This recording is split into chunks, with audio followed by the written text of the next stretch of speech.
الحمد للہ رب العالمین والصلاة والسلام علی خاتم النبیین اما بعد فاعوذ باللہ من الشیطان الرجیم بسم اللہ الرحمن الرحیم الصلاة والسلام علیک یا رسول اللہ وَعَلَىٰ آلِكَ وَصَحَابِكَ يَا حَبِيبَ اللَّهِ الصلاة والسلام علیک یا نبی اللہ وَعَلَىٰ آلِكَ وَصَحَابِكَ یا نور اللہ نویت سنت الاعتکاف۔ مسلمانوں کی پیاری امی جان حضرت سیدتنا عائشہ صدیقہ طیبہ طاہرہ عابدہ زاہدہ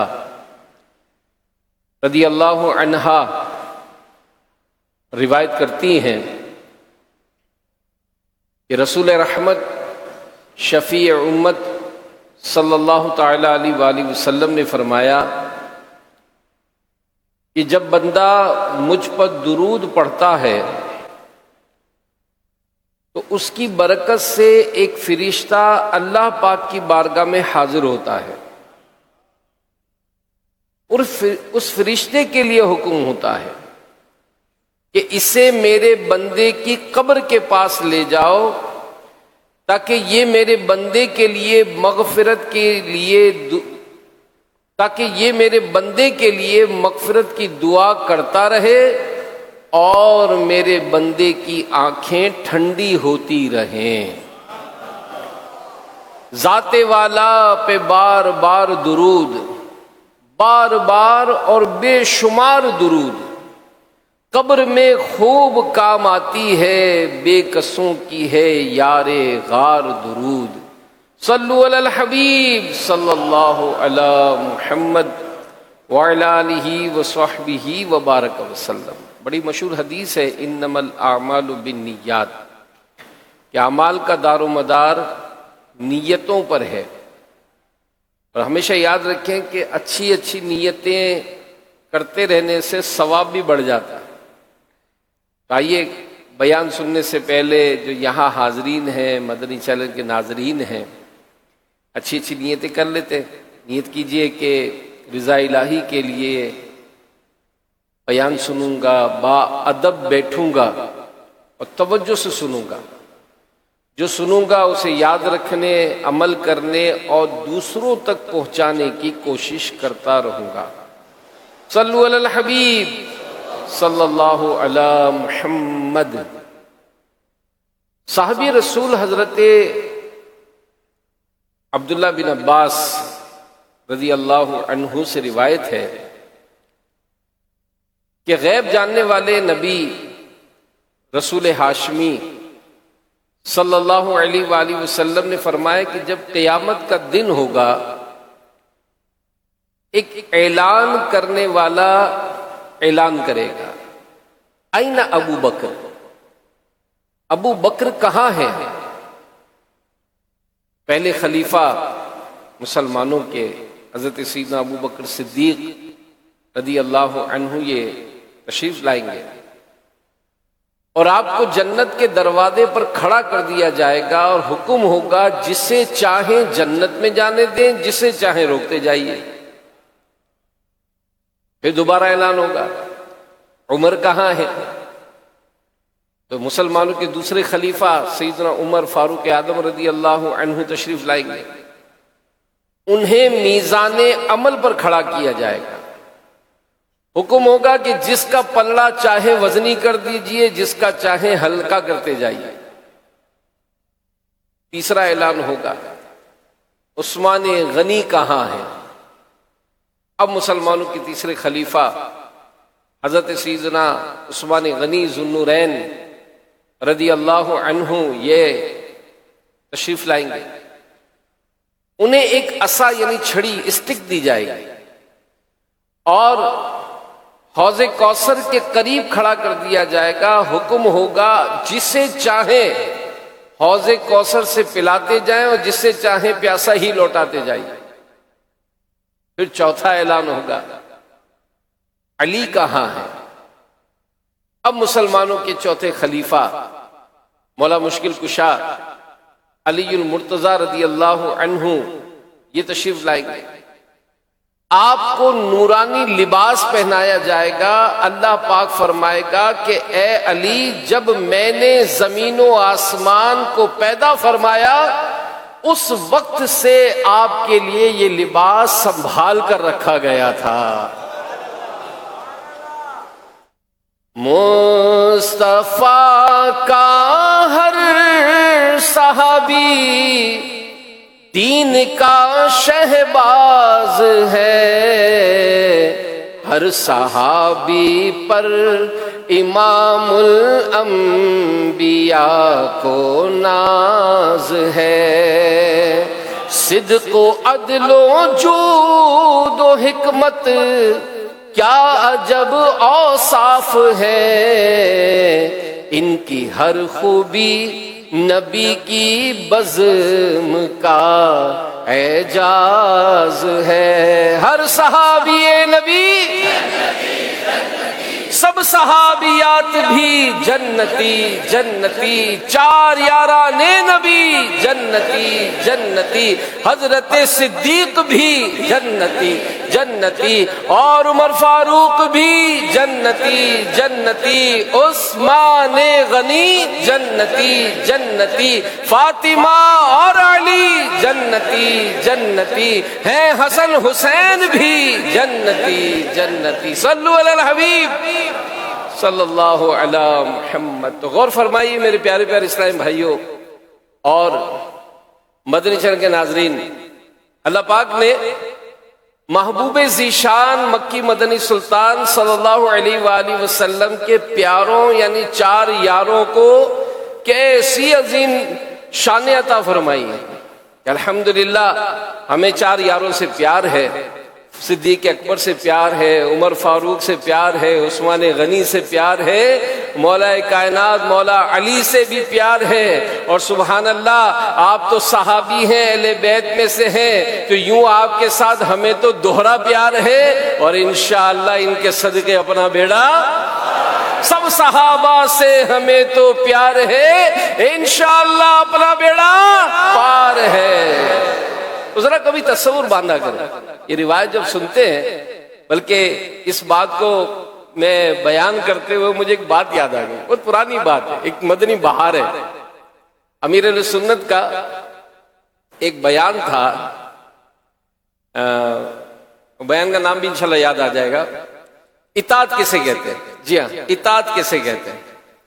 اچھا، پہلے دور میں آڈیو کیسٹیں آتی تھی، اور امیر اہل سنت کی طرف سے ترغیب تھی کہ روزانہ ایک کیسٹ سنا جائے۔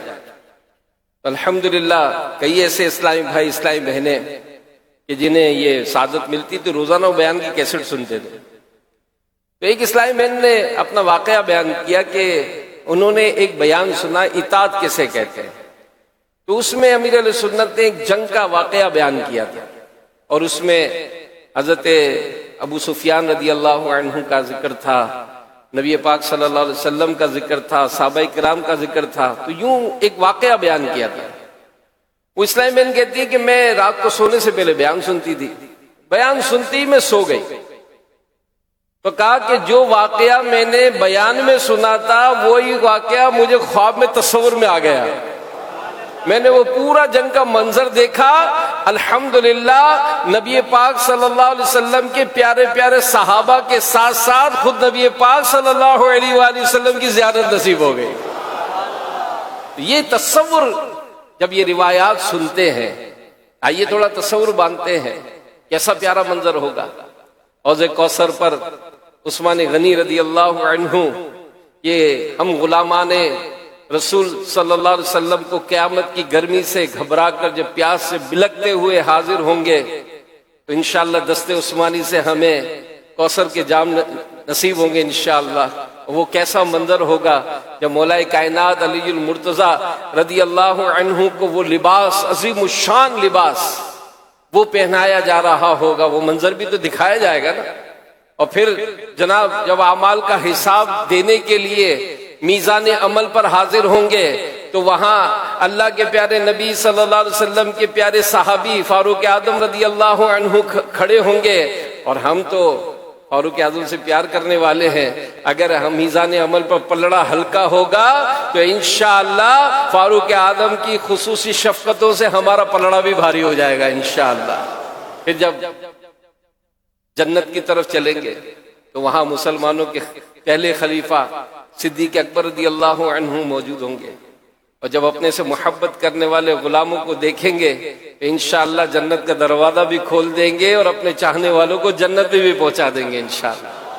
یہ اللہ پاک خیر سے وہ دن لائے کہ کاش نیکیوں بھری لمبی زندگی گزار کر ایمان اور عافیت کے ساتھ مدینے میں مرنا نصیب ہو جائے گا، اور انشاءاللہ صحابہ و اہل بیت کے صدقے خیر ہی خیر ہے کہ آل و اصحاب نبی سب بادشاہ ہیں بادشاہ، میں فقط ادنا گدا اصحاب و اہل بیت کا، یا الہی شکریہ عطار کو تو نے کیا، شیر گو مدحت سرا اصحاب و اہل بیت کا۔ انشاءاللہ یہ صحابہ کرام کی محبت، یہ اہل بیت کی محبت انشاءاللہ دنیا اور آخرت میں ہمارا بیڑا پار کروائے گی۔ تو میرے پیارے پیارے اسلامی بھائیوں، آج انشاءاللہ سیرت عثمان غنی رضی اللہ عنہ کے حوالے سے ہم چند باتیں سنیں گے۔ کسی نے عثمان غنی رضی اللہ عنہ یہ صحابی رسول ہیں، اور ذرا دور کا جو رشتہ ہے اس سے مالک جنت ہمارے پیارے نبی صلی اللہ علیہ وسلم کے بھانجے لگتے ہیں۔ آپ نے ابتدا ہی میں اسلام قبول کر لیا تھا، اور قبول اسلام میں آپ کا چوتھا یا پانچواں نمبر علماء لکھتے ہیں عشرہ مبشرہ میں سے۔ وہ عشرہ مبشرہ کون؟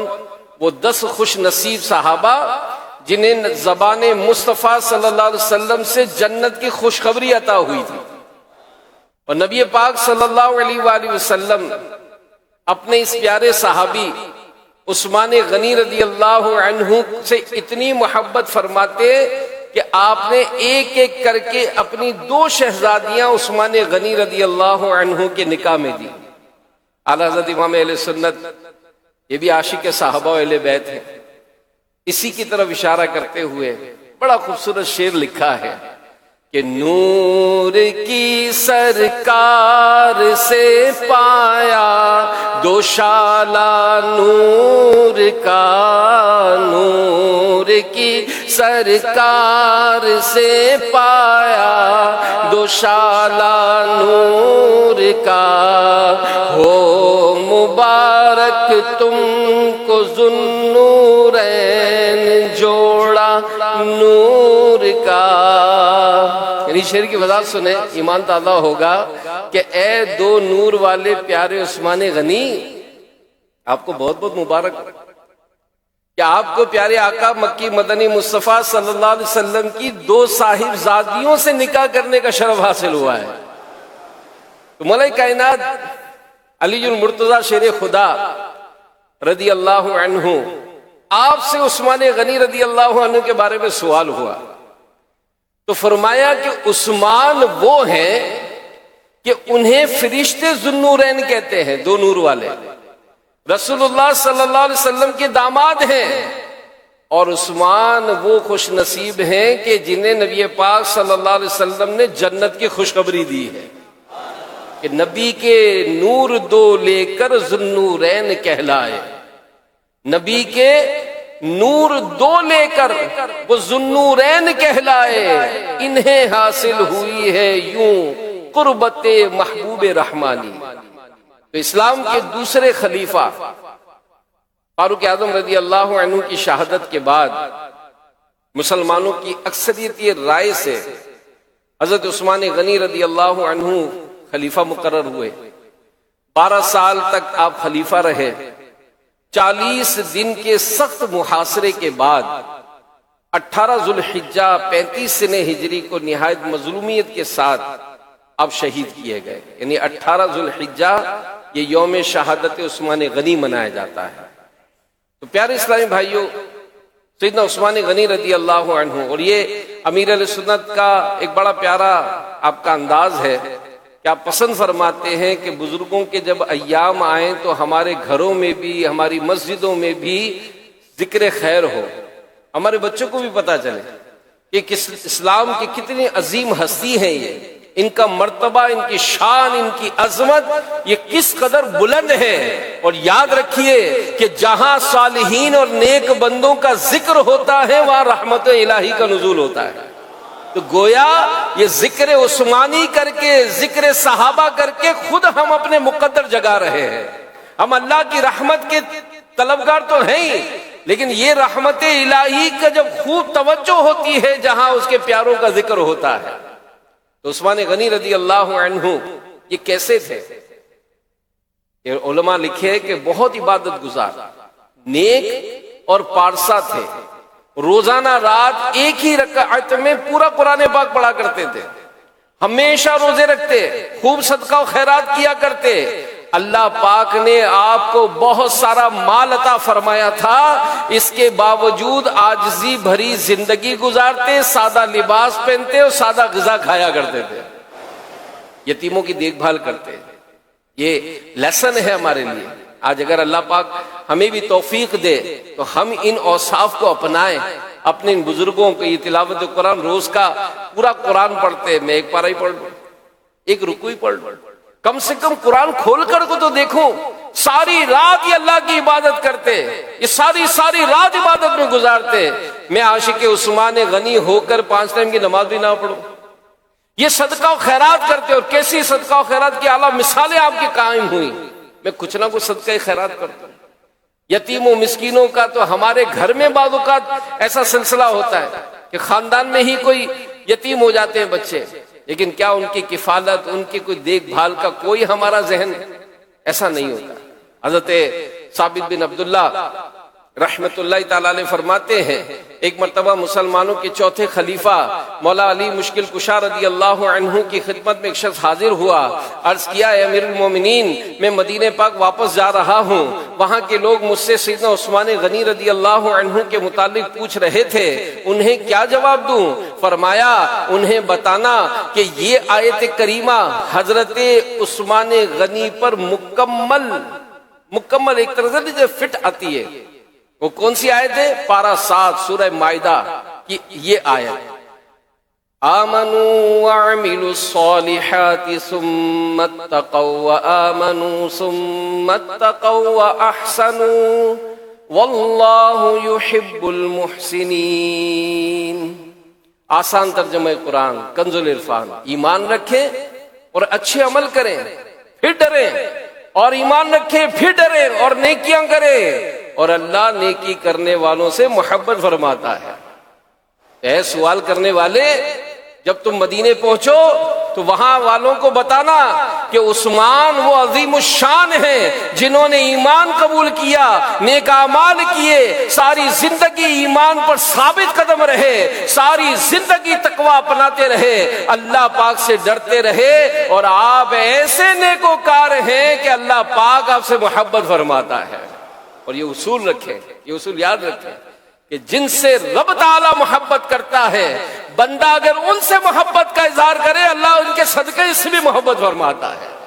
تو یہ جو محبتوں کا تعلق ہے، یہ جو جذبات کا تعلق ہے، یہ جو عقیدتوں کا جو تعلق ہے، یہ تعلق یہی درس دلاتا ہے کہ ہم ان سے محبت کا اظہار کریں کہ محبوب مصطفیٰ بھی ہیں عثمان ذو النورین، ایک پیکر سخا بھی ہے عثمان ذو النورین۔ تو آئیے حضرت عثمان غنی رضی اللہ عنہ کا ایک بڑا پیارا ارشاد، ایک بڑا پیارا فرمان سنتے ہیں۔ آپ فرماتے ہیں کہ عبادت کی لذت 4 چیزوں میں پائی جاتی ہے۔ نمبر 1، فی ادائی فرائض اللہ، یعنی اللہ پاک کے فرائض کی ادائیگی میں، پہلی بات۔ نمبر 2، فی اجتناب محارم اللہ، یعنی اللہ پاک کی حرام کی ہوئی چیزوں سے بچنے میں، یہ دوسری عبادت کی لذت۔ نمبر 3، فی الامر بالمعروف و ابتغاء ثواب اللہ، یعنی رضا الہی کے حصول کے لیے نیکی کی دعوت دینے میں. اور نمبر 4 فی النہی عن المنکر والاتقاء غضب اللہ، یعنی اللہ پاک کے غضب سے بچنے کے لیے برائی سے منع کرنے میں. 4 باتیں بیان. اور عام طور پر ہمارے ذہنوں میں ایک بات آتی ہے، کیا بہت سارے لوگ آپ کو دکھائی دیتے ہوں گے، بلکہ ہو سکتا ہے ہم میں سے ہی کوئی یہ بات کا اظہار کرتا ہے کہ یار عبادت میں لذت نہیں آتی، عبادت میں لذت نہیں ملتی، دل نہیں لگتا، لطف نہیں آتا. اور بعض نودان تو اس وجہ سے عبادت بھی چھوڑ دیتے کہ پہلے نماز پڑھتے تھے اب چھوڑ گئے. پوچھے بھائی نماز کیوں چھوڑی؟ کہیں گے نماز تو دل سے ہوتی ہے بھائی، دل ہی نہیں لگتا تو نماز پڑھنے کا کیا فائدہ. یہ بات نادان کہتے. بعض کہتے تلاوت نہیں کرتے، کیوں؟ یا دل نہیں لگتا. درود نہیں پڑھتے، کیوں؟ دل نہیں لگتا. عبادت میں لذت نصیب نہیں ہوتی. علمان والحفیظ، یہ شیطان کا دھوکہ ہے. ذہن میں رکھیے کہ عبادت میں دل لگنا اچھی بات ہے، سعادت کی بات ہے، مگر دل نہ لگنے پر عبادت چھوڑ دینا یہ غلط ہے. لیکن بیمار ہوتے ہیں نا، بیمار ہوتے کھانا پینا اچھا نہیں لگتا، دوائی کڑوی اچھی نہیں لگتی، مگر پیتے ہیں نا. کیوں؟ پتا ہے کہ دوائی کڑوی ضرور ہے، مگر یہ جائے گی اندر، اپنا کام دکھائے گی، صحت یاب ہو جاؤں گا تو پھر انشاءاللہ لذت کھانے میں بھی ملے گی. کھانا کھاتے ہیں کہ بس زندہ رہنا ہے، طاقت کیسے ملے گی؟ تو عبادت کی لذت چاہیے، اور سب کو چاہیے. اللہ کرے آج کی اس اجتماع کی برکت سے ہمارا دل عبادت میں لگ جائے، ہمیں عبادت کی لذت مل جائے. بڑی خوبصورت دعا میرے سے فرماتے ہیں کہ یا اللہ ہمیں سجدوں کی لذت عطا فرما. یہ کیسی لذت ہوتی تھی پتہ ہے؟ کہ بزرگان دین کی سیرت پڑھیں، ساری رات سجدے میں گزار دی، کیسا دل لگتا تھا. ساری رات عبادت میں گزار دی، اور ساری رات گزارنے کے بعد دل میں تمنا ہے کہ یار اتنی چھوٹی رات، کاش اور بڑی رات ہوتی، میں خوب اللہ کی عبادت کرتا. ساری رات قرآن پڑھنے میں گزار دی، ساری رات ذکر و اذکار میں گزار دی. تو یہ ہمیں کوشش کرنی ہے کہ ہمیں عبادت کی لذت نصیب ہو جائے. کیسے ملے گی؟ جنتی صحابی تیسرے خلیفہ عثمان غنی رضی اللہ عنہ ہمیں لذت عبادت پانے کا نسخہ بیان کر رہے ہیں.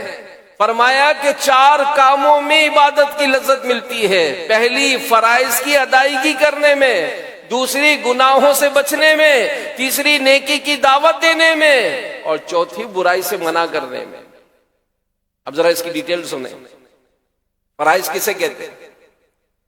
خاص میرے اوپر کون کون سے فرض ہیں، یہ کس کو پتا ہے؟ شریعت کے احکام مختلف ہوتے ہیں.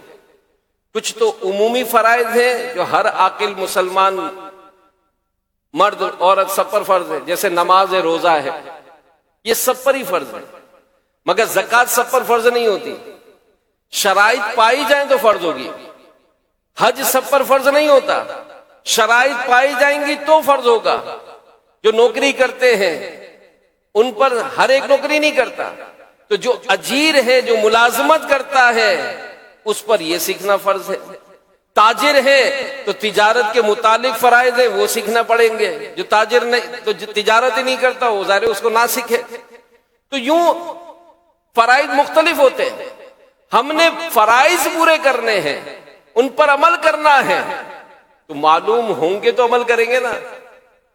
معلوم ہی نہیں، جیسے اگر کسی کی شادی ہو تو شادی کی تیاری میں ہمارا کیا ٹینشن ہوتا ہے؟ یار کمرہ چاہیے، فرنیچر چاہیے، سوٹ چاہیے، ولیمے کی دعوت چاہیے. ہم اسی چکر میں ہی ہوتے. یہ بھی تیاری کا ایک ذریعہ ہے، ایک سلسلہ ہے تیاری کا. مگر شادی کرنی ہے تو جس سے میرا تعلق قائم ہوگا اس کے متعلق کیا حقوق مجھ پر ادا کرنے ہوں گے، کیا حقوق ہوں گے. عورت کو مرد کے لیے، مرد کو عورت کے لیے کیا حقوق ہیں، جاننے پڑیں گے نا. تو لہذا سب سے پہلا کام تو یہی کہ ہم فرائض سیکھ لیں. اور کتنی تعجب کی بات ہے کہ اللہ پاک کے ہم بندے ہیں، اللہ پاک نے ہم پہ کیا کیا فرض کیا یہی ہم کو نہیں معلوم. نماز پڑھتے، نماز کے کتنے فرائض ہیں یہی پتہ نہیں ہوتے. وہ فرائض ادا کیسے ہوں گے، اس کی احتیاطیں کیا ہیں، یہ سب سیکھنی پڑیں گی نا۔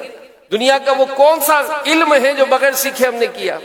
گاڑی چلاتے تو کسی سے سیکھی ہے، سائیکل سیکھی ہے، موٹر سائیکل سیکھی ہے، گاڑی سیکھی ہے، چھوٹی بڑی گاڑیاں چلانے والے سب سیکھتے ہیں۔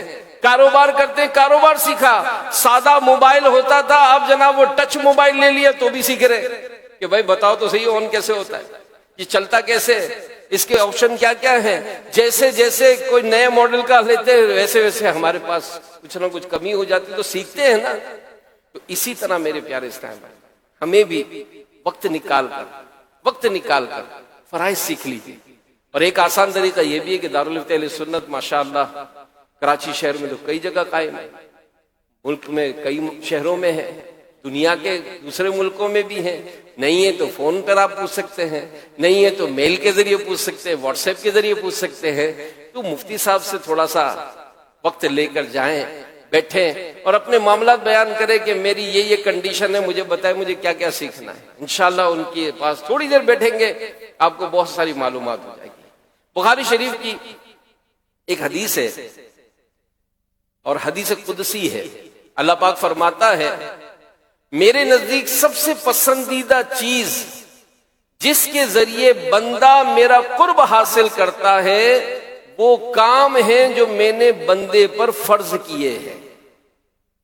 قرآن پاک میں ایک آیت ہے سورہ انفال کی آیت نمبر 27، یا ایھا الذین آمنوا لا تخونوا اللہ والرسول، اے ایمان والو اللہ اور رسول سے خیانت نہ کرو۔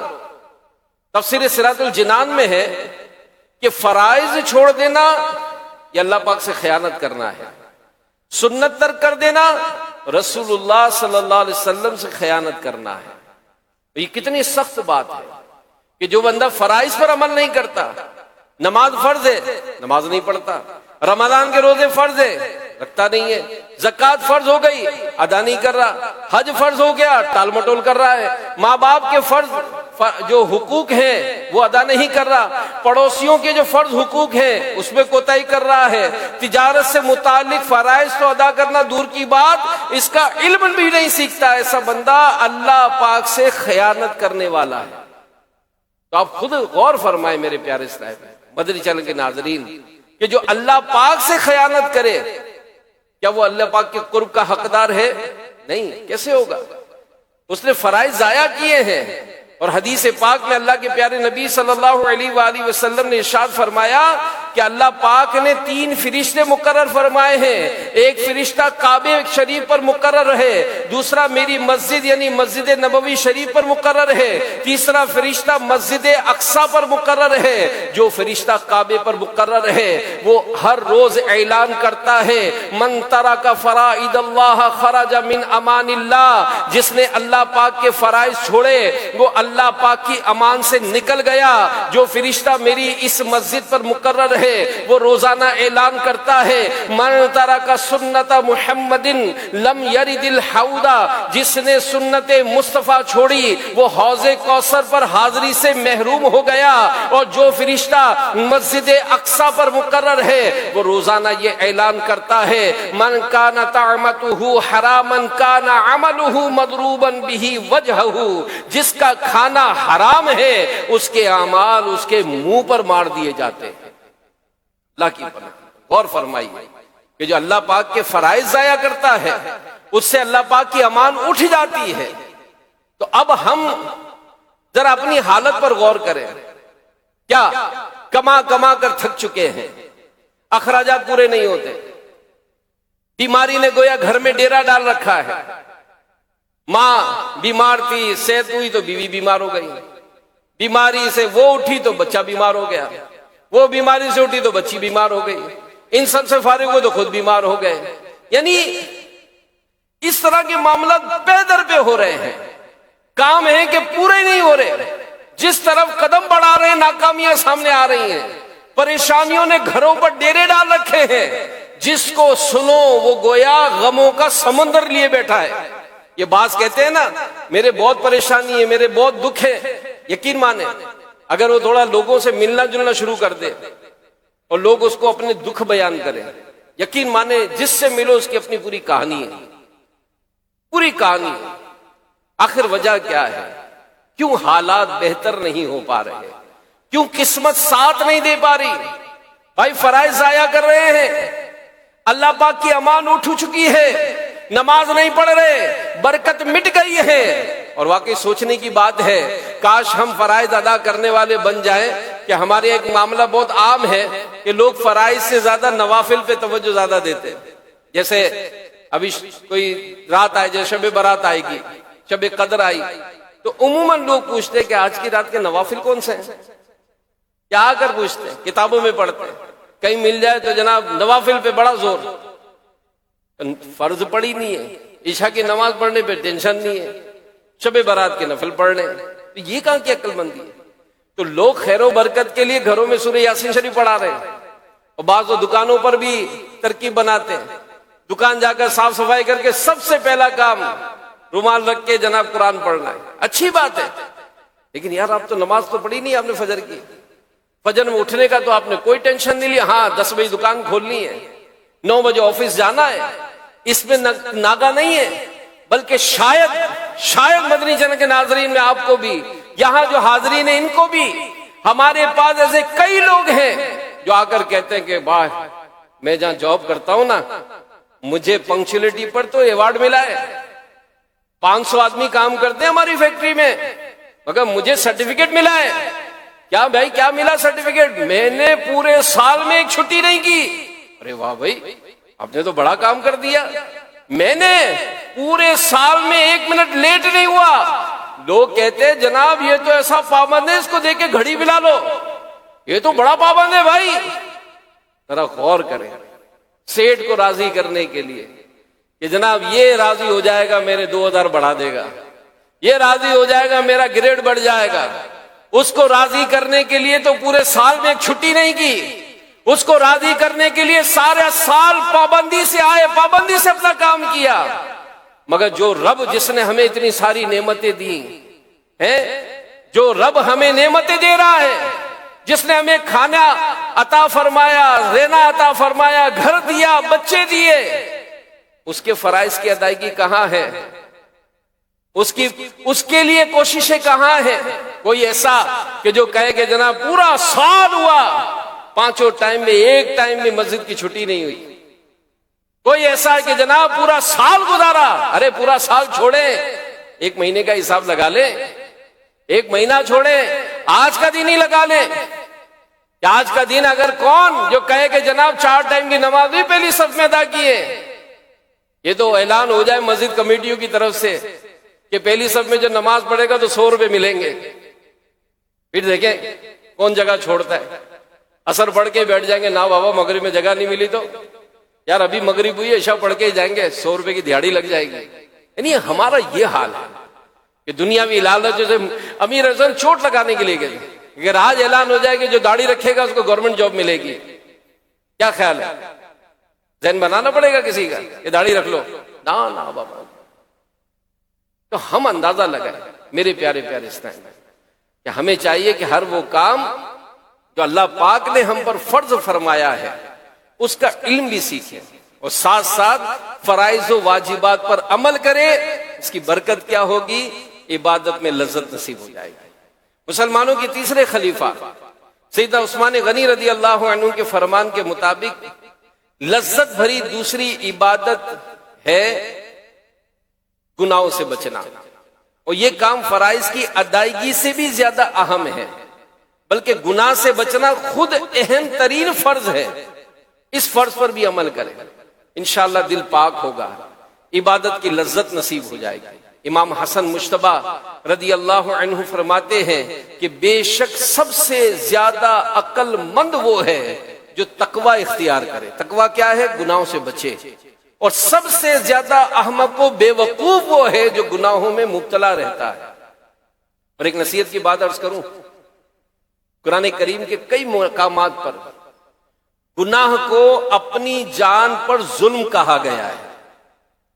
مثلا کہنا ہو کہ فلاں قوم بہت گناہ گار تھی، تو اس جگہ اللہ پاک، اس جگہ قرآن کریم میں کہا جاتا ہے کہ فلاں قوم اپنی جانوں پر ظلم کرنے والی تھی.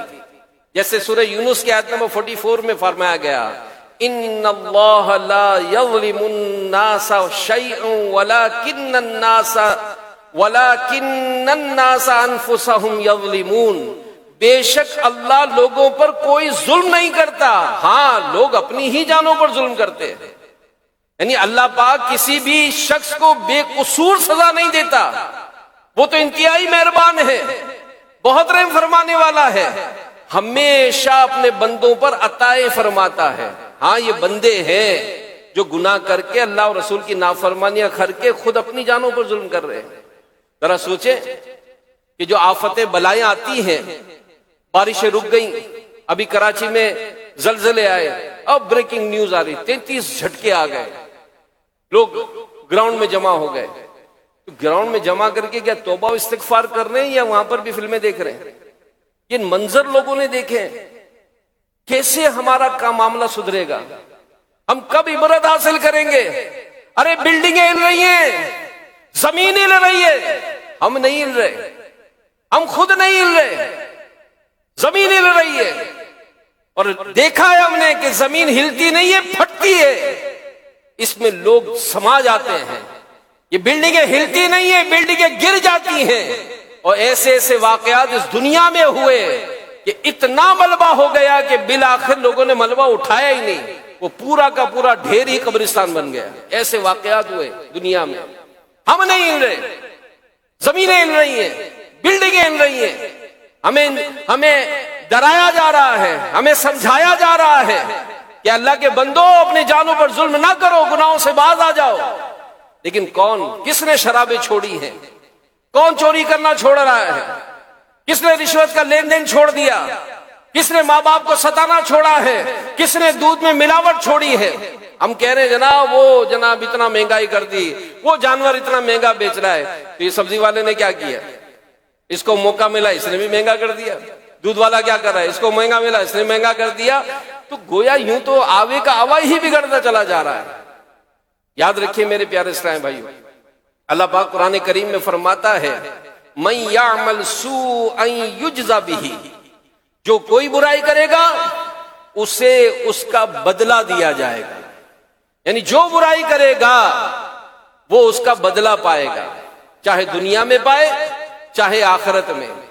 ایک مرتبہ مسلمانوں کے پہلے خلیفہ حضرت سیدنا ابوبکر صدیق رضی اللہ عنہ کی بارگاہ رسالت میں اسی آیت سے متعلق سوال کیا، پوچھا یا رسول اللہ صلی اللہ علیہ وآلہ وسلم کیا ہمارے ہر عمل کا بدلہ دیا جائے گا؟ فرمایا اے ابو بکر اللہ پاک تیری بخشش فرمائے، کیا لوگ بیمار نہیں ہوتے؟ کیا انہیں رنج نہیں پہنچتا؟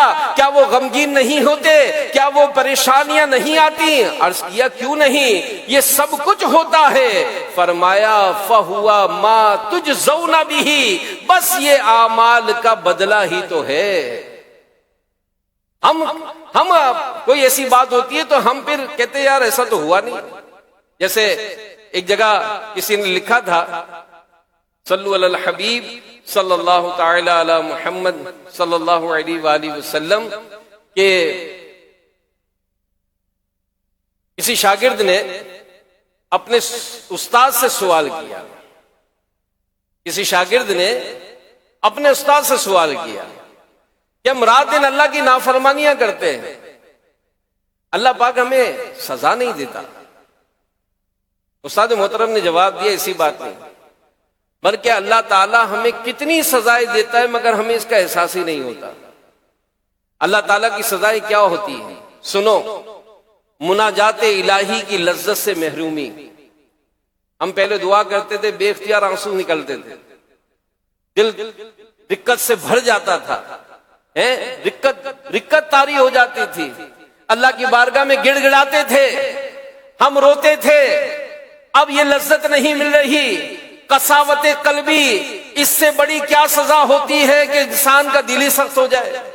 جی ہاں، اور دل کے معاملہ بیان کیا جاتا ہے کہ بعض اوقات دل میں اتنی نرمی ہوتی ہے کہ جناب بلی کا بچہ بھی اگر گاڑی کے نیچے آ جائے تو سارا دن بے چین ہو جاتا ہے بندہ، یار مزہ نہیں آیا. اور ایسے ہی بندہ جو ہے وہ کسی انسان کے گلے پہ چھری پھیر رہا ہے، اندر کوئی اسٹیل کا دل تو نہیں ہو جاتا نا، یہ دل سخت ہو گیا. پہلے کوئی بھی بات ہوتی تھی لرزتے تھے، نہیں یار اللہ کی نافرمانی ہوئی توبہ کر رہے، آج بڑے سے بڑا گناہ ہوتا جا رہا ہے، احساس نہیں ہے۔ فرمایا نیکیوں کی توفیق نہ ملنا ایک بڑی سزا ہے کہ تمہیں نیکیوں کی توفیق بہت کم ملے۔ ہم میں سے کتنے کہتے ہیں یار پہلے میں اجتماع میں آتا تھا اب نہیں آتا، ہم یہ کہنا غلط ہے۔ ہم کہتے ہیں کہ جناب اجتماع میں آتا تھا اب نہیں آتا، ارے ایسا نہیں بول، تجھے اجتماع سے نکال دیا گیا ہے۔ پہلے میں درس دیتا تھا اب درس نہیں دیتا، ارے تجھ سے یہ نعمت لے لی گئی ہے، تو اس قابل ہی نہیں ہے کہ اللہ کے پیارے نبی کی سنتیں بیان کر سکے۔ پہلے میں قافلوں میں سفر کرتا تھا، جناب کیا بہاریں تھی کہ جناب قافلوں میں سفر کر کے مسجدوں کو لگے ہوئے تالے ہم کھولا کرتے تھے، مسجدوں کی صفائی کیا کرتے تھے، مسجدوں کو آباد کیا کرتے تھے۔ آج قافلوں میں سفر کو دل ہی نہیں کر رہا ہے، یہ کیوں؟ یہ نعمت لے لی گئی ہے، تو اس قابل نہیں رہا، تو اس قابل نہیں رہا۔ پہلے تو اعتکاف کیا کرتا تھا، اب اعتکاف کرنے میں دل نہیں لگ رہا۔ پہلے جب میرے پاس یوں ماہانہ آمدنی نہیں تھی پھر بھی اللہ کی راہ میں خرچ کرتا تھا، آج میری آمدنی بڑھ گئی پھر بھی میں اللہ کی راہ میں خرچ ہی نہیں کر پاتا ہوں۔ تو اس سے نعمتیں لے لی گئی ہیں، تو اس سے نیکیوں کی توفیق لے لی گئی ہے۔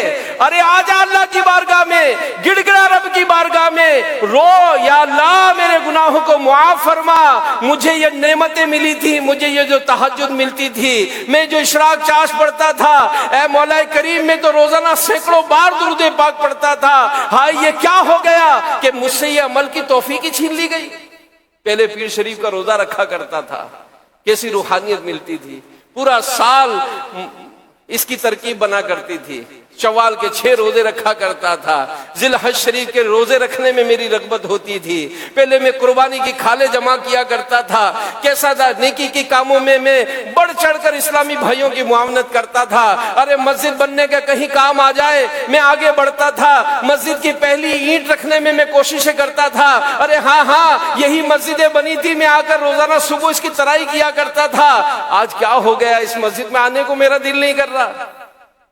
اس مسجد نے مجھے قرآن پڑھنا سکھایا، کیسی بہاریں تھی کہ مدرسۃ المدینہ بالغان میں خود قرآن پڑھایا کرتا تھا، آج مجھ سے نعمت لے لی گئی۔ تو ہم سوچیں، غور کریں، کتنی سزائیں مل چکی ہیں ہم کو، ہم اس کا احساس نہیں کر رہے، ہم اس کی طرف احساس ہی نہیں کر رہے، ہم اس بات کو قبول کرنے کے لیے بھی تیار نہیں کہ کتنی ہم پر یہ باتیں جو ہے وہ مسلط ہو چکی ہیں۔ میرے پیارے پیارے اسلامی بھائیوں، اپنے آپ کو گناہوں سے بچائیں، نیکیوں کی طرف اپنے آپ کو لائیں، اور یاد رکھیے کہ یہ جو بات ہے اس کے بارے میں واضح ارشاد ہے سورہ نحل میں، فَأَصَابَهُمْ سَيِّئَاتُ مَا عَمِلُوا، تو ان کے اعمال کی برائیاں ان پر آ پڑیں، جو کچھ بھی ہیں وہ اپنے ہی ہاتھوں کے ہیں کرتوت، شکوا ہے زمانے کا نہ قسمت سے گلا ہے، دیکھے ہیں یہ دن اپنی ہی غفلت کی بدولت، کہ سچ ہے کہ برے کام کا انجام برا ہے۔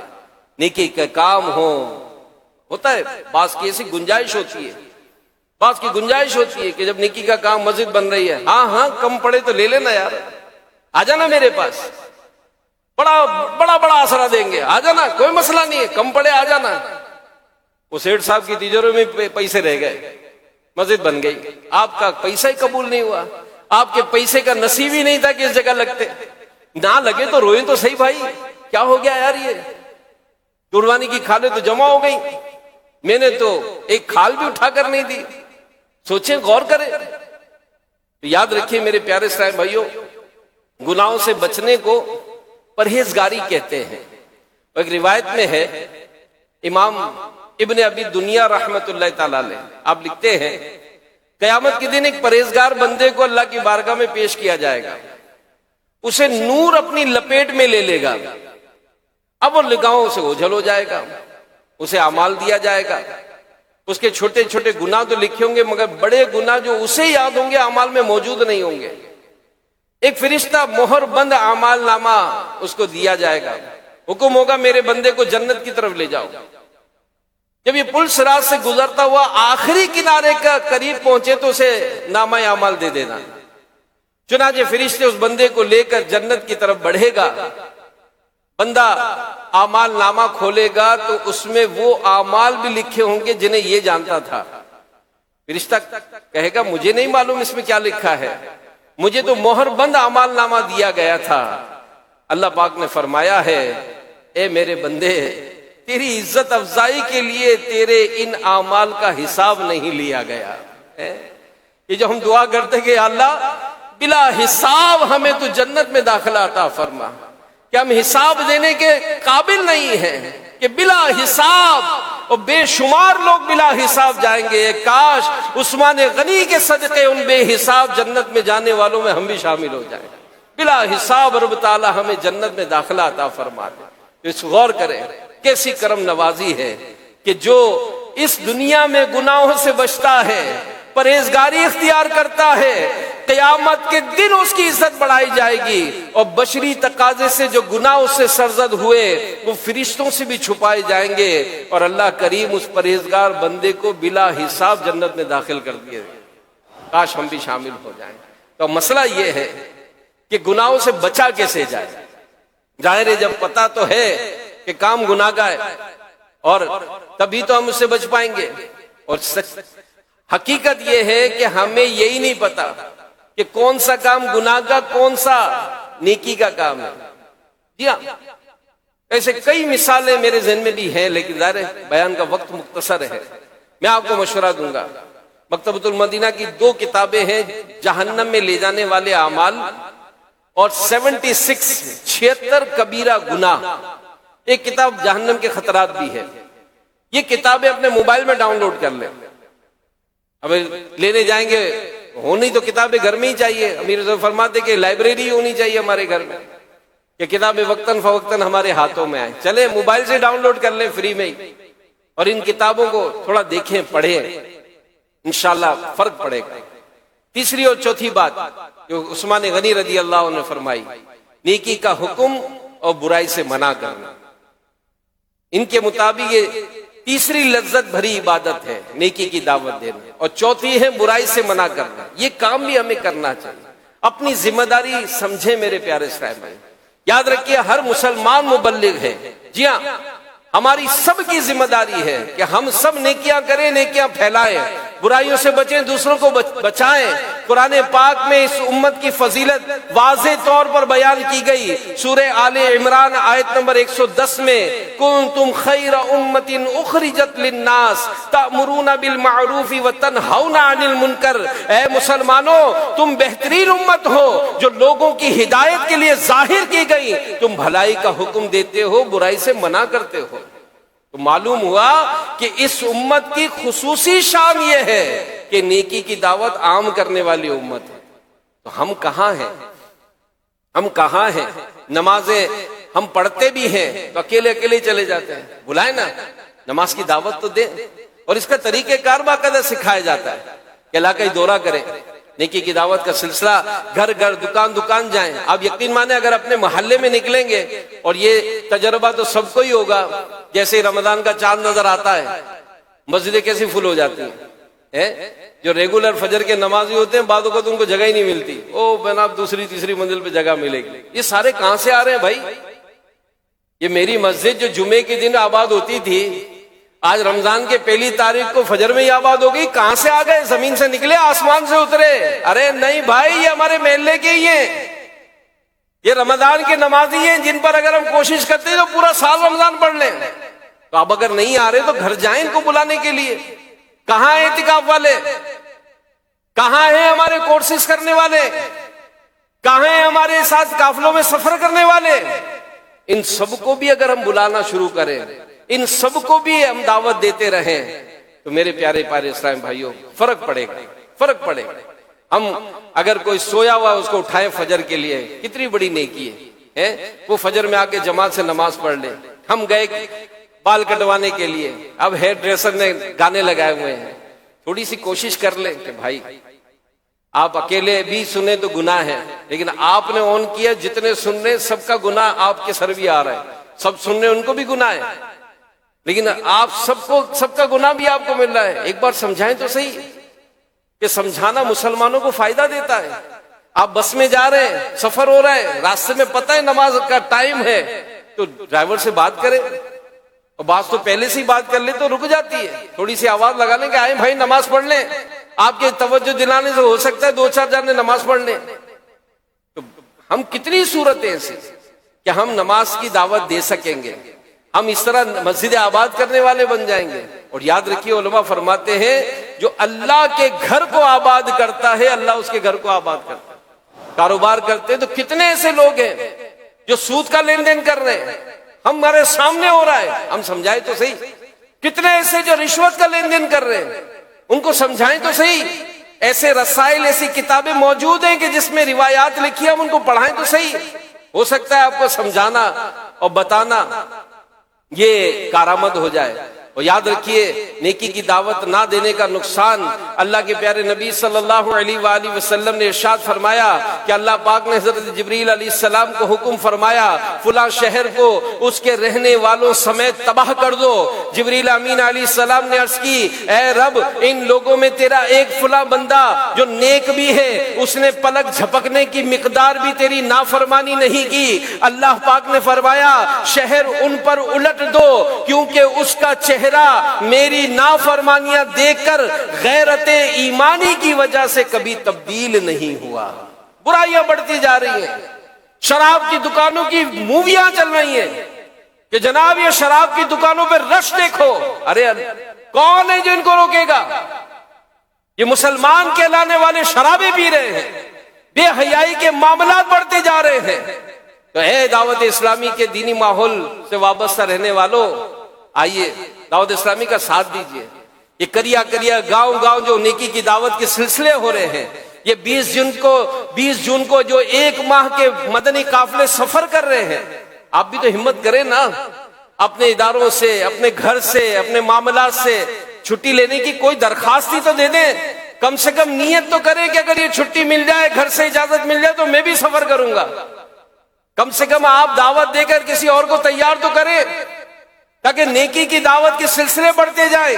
اور ظاہر ہے جہاں جہاں نیکی کی دعوت کے سلسلے ہوتے ہیں الحمدللہ مسجدیں آباد ہو جاتی ہیں۔ اور پھر کیا ہوتا ہے، حیدرآباد سندھ کا جو شہر ہے، جیسے میں نے علاقائی دورہ کہا تو اسلام بھائی دعوت دے رہے تھے دکان اب دعوت دی تو ایک نوجوان مسجد میں آ گیا، اب بیان ہوا، بیان میں قافلے کی ترغیب دلائی گئی، اس نے نام لکھوا دیا۔ ابھی قافلے میں روانگی میں دن باقی تھے، اس کا انتقال ہو گیا۔ کسی گھر کے افراد نے مرحوم کو خواب میں دیکھا کہ ہریالے باغ میں بہت خوش ہے اور جھولا جھول رہا ہے۔ خواب دیکھنے والے نے پوچھا یہاں کیسے آ گئے؟ اس نوجوان نے دیا کہ دعوت اسلامی کے قافلے والوں کے ساتھ آیا ہوں۔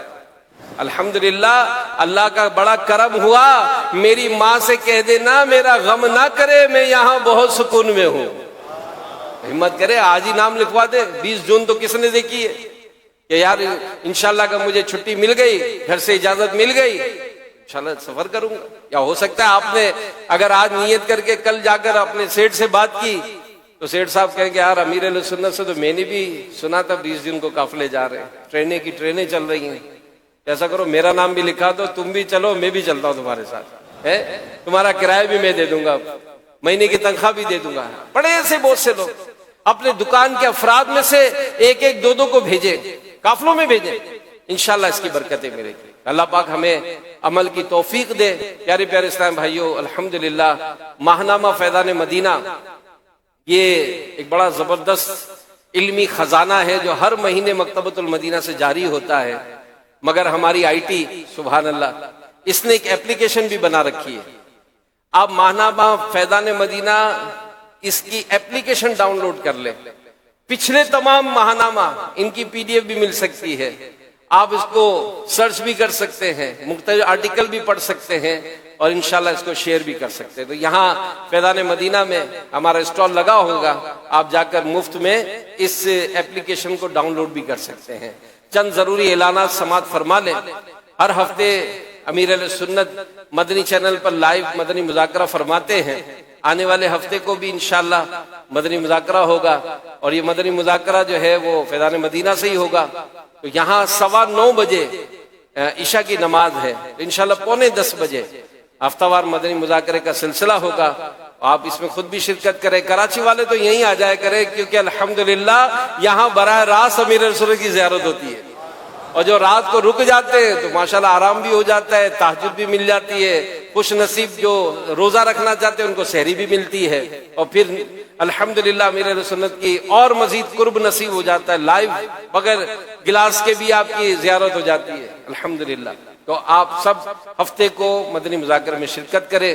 الحمدللہ ہر ہفتے ایک رسالہ پڑھنے سننے کی بھی ترغیب ملتی ہے. یہ رسالہ جو اس بار کا ہے بڑا ہی شاندار ہے, اور اس رسالے کا نام ہے باپ کی عظمت و شان. باپ کی عظمت و شان. آئیے اس حوالے سے سنتے ہیں دعائے عطار. قربانی کے پائے. حضرت بی بی عائشہ صدیقہ رضی اللہ عنہا نے قربانی کے گوشت کے بارے میں پوچھنے پر بتایا, ہم قربانی کے پائے رکھ لیا کرتے تھے, پھر ایک ماہ بعد رسول اللہ صلی اللہ علیہ وسلم ان کو تناول فرماتے یعنی کھاتے. یا اللہ پاک جو کوئی رسالہ باپ کی عظمت و شان کے 22 صفحات پڑھ یا سن لے, اس کے ماں باپ اس سے ہمیشہ راضی رہیں اور وہ والدین کو ساتھ لیے بے حساب جنت الفردوس میں داخل ہونے کی سعادت پائے. اللہم آمین بجاہ خاتم النبیین صلی اللہ علیہ وسلم. صلو علی الحبیب صلی اللہ علیہ محمد.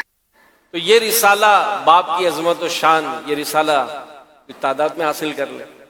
اگر آپ کو پتہ چلتا ہے کہ جناب یہ رسالہ جو ہے, کئی ایسے ہوتے ہیں جو ماں باپ کا اتنا خیال نہیں کرتے, ان کو دے دیں, ہو سکتا ہے کسی کی پڑھ کر اصلاح ہو جائے. یہ رسالے کچھ تعداد میں لے لیں.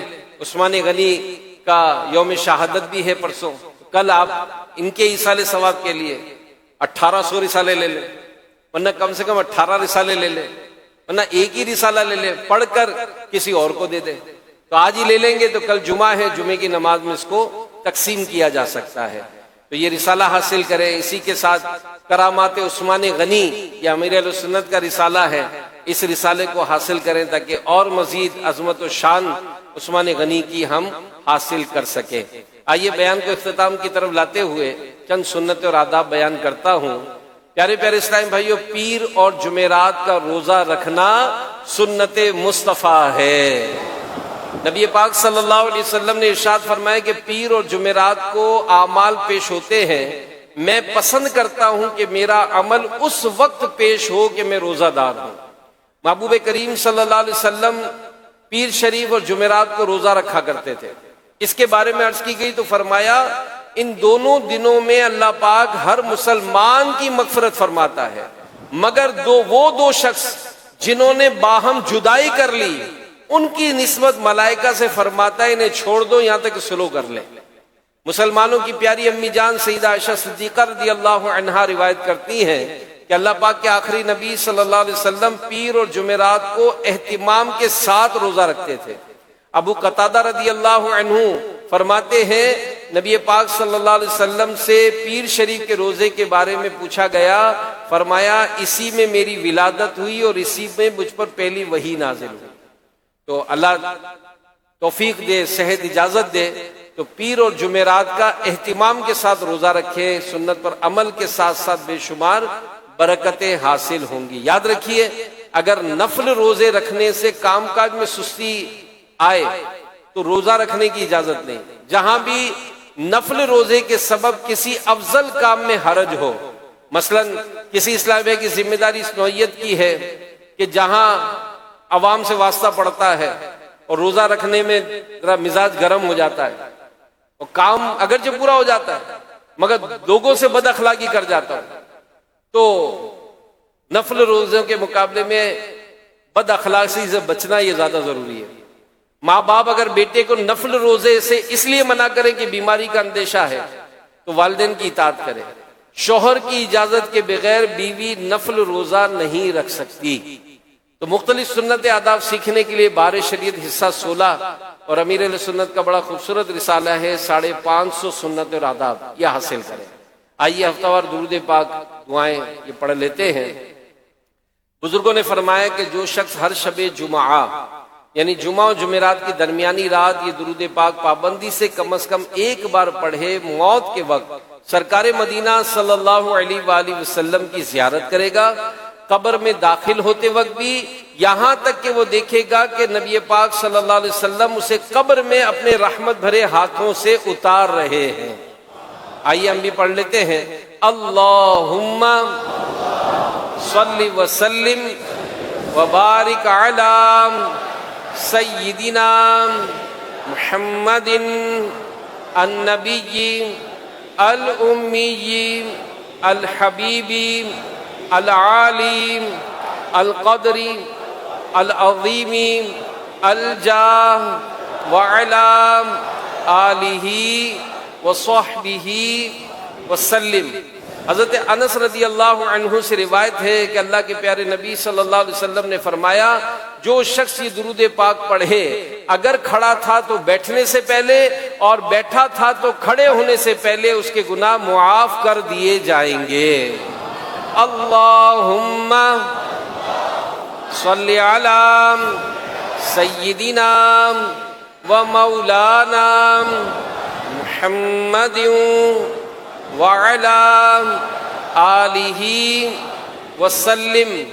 علامہ احمد ساوی رحمۃ اللہ علیہ بعض بزرگوں سے نقل کرتے ہیں، اس درود پاک کو ایک بار پڑھنے سے 6 لاکھ درود پڑھنے کا ثواب حاصل ہوتا ہے۔ اللہم صلی علی سیدنا محمد عدد ما فی علم اللہ صلاة دائمة بدوام ملک اللہ۔ ایک دن ایک شخص آیا تو رحمت عالم صلی اللہ علیہ وآلہ وسلم نے اسے اپنے اور صدیق اکبر رضی اللہ عنہ کے درمیان بٹھا لیا۔ صحابہ کرام کو حیرت ہوئی کہ کون بڑے مرتبے والا ہے۔ جب وہ چلا گیا تو حضور علیہ السلام نے ارشاد فرمایا، یہ جب مجھ پر درود پڑھتا ہے تو یوں پڑھتا ہے۔ آئیے ہم بھی پڑھ لیتے ہیں، اللہم صلی علی محمد کما تحب وترضی۔ اللہ کے پیارے اور آخری نبی صلی اللہ علیہ وسلم کا فرمان ہے، جو شخص یوں درود پاک پڑھے اس کے لیے میری شفاعت واجب ہو جاتی ہے۔ اللہم صلی علی محمد وانزلہ المقعد المقرب عندک یوم القیامہ۔ حضرت ابن عباس رضی اللہ عنہ سے روایت ہے، حضور علیہ السلام نے فرمایا، اس کو پڑھنے والے کے لیے 70 فرشتے 1000 دن تک نیکیاں لکھتے ہیں۔ جزا اللہ عنا محمدا ما ہوا اہلہ۔ فرمان مصطفیٰ صلی اللہ علیہ وسلم، جس نے اس دعا کو 3 مرتبہ پڑھا گویا اس نے شب قدر حاصل کر لی۔ لا الہ الا اللہ الحلیم الکریم سبحان اللہ رب السماوات السبع ورب العرش العظیم۔ لا الہ الا اللہ الحلیم الکریم سبحان اللہ رب السماوات السبع ورب العرش العظیم۔ لا الہ الا اللہ الحلیم الکریم سبحان اللہ رب السماوات السبع ورب العرش العظیم۔ صلو علی الحبیب صلی اللہ علیہ وسلم۔ جمعرات اور جمعے کی جو درمیانی رات ہے یہ شب جمعہ کہلاتی ہے۔ ایک حدیث کے مطابق بے شک اللہ پاک ہر جمعہ کی رات کے شروع سے لے کر آخر تک اور ہر رات کے آخری تہائی حصے میں دنیا کے آسمان پر تجلی فرماتا ہے، فرشتے کو حکم دیتا ہے، جو اعلان کرتا ہے کوئی مانگنے والا کہ اس کو عطا کروں، ہے کوئی توبہ کرنے والا کہ اس کی توبہ قبول کروں، ہے کوئی بخشش مانگنے والا کہ میں اس کو بخش دوں، اے نیکی چاہنے والے نیکی کے کام میں جلدی کر، اور اے گناہ کے چاہنے والے گناہ کرنے سے باز آ جا۔ اور ایک اور بڑا پیارا وظیفہ ہے جو کل یعنی صبح فجر سے پہلے ہمیں پڑھنا ہے.